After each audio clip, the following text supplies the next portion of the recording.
uba su sha fama. Oga Jamilu jan gwarzo, taka a hankali gwaska, kai ka riga saka ce Allah kyale yan uba su sha fama. Oga Jamilu jan gwarzo, taka a hankali gwaska, kai ka riga saka ce Allah kyale yan uba su sha fama.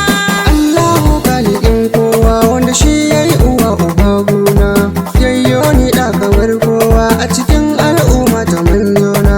Yan bani arzikin baiwa naga har yan uwa suna sona, yan bani kalma ta tsira ma'ana la ilaha illallah. Oga Jamilu jan gwarzo, taka a hankali gwaska, kai ka riga saka ce Allah kyale yan uba su sha fama. Duk ɗan da ke da tarbiyya da wuya za ya yi rashin kunya, kawun mutum in ya girma to a zancen sakar ya yi ƙarya. Oga Jamilu gwarzo na shi fa an shaida ba shi yin ƙarya, inda ai daga cikin turmi tilas ne a sanya taɓarya. Oga Jamilu jan gwarzo, taka a hankali gwaska, kai ka riga saka ce Allah kyale yan uba su sha fama. Dawo na sa in ya girma to a bayansa a gano tozo, in ji 'yan magana ta 'yan Hausa busasshen tuwo shi ne ganzo. Daure ka dage gun nema shi fa samo yana ga mai ƙwazo, na wasa 'yar ƙwaƙwalwa ta domin kai Jamilu jan gwarzo.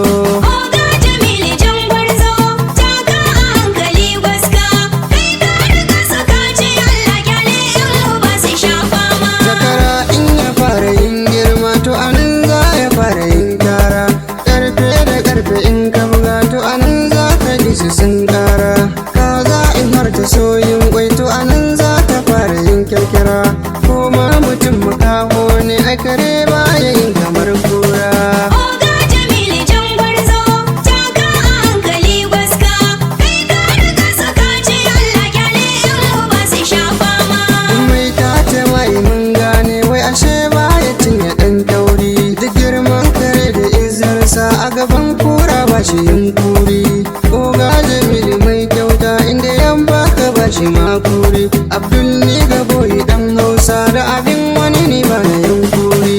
Oga Jamilu jan gwarzo, taka a hankali gwaska, kai ka riga saka ce Allah kyale yan uba su sha fama. Oga Jamilu jan gwarzo, kaucin ka ba ni sha nema, sannan ka ɗan gidan girma kuma ka taimako na al'umma. Allah ya riga da yayi ma na san har da addu'ar umma, na san makiya ba sa so ba alfarmar da rabi yayi ma.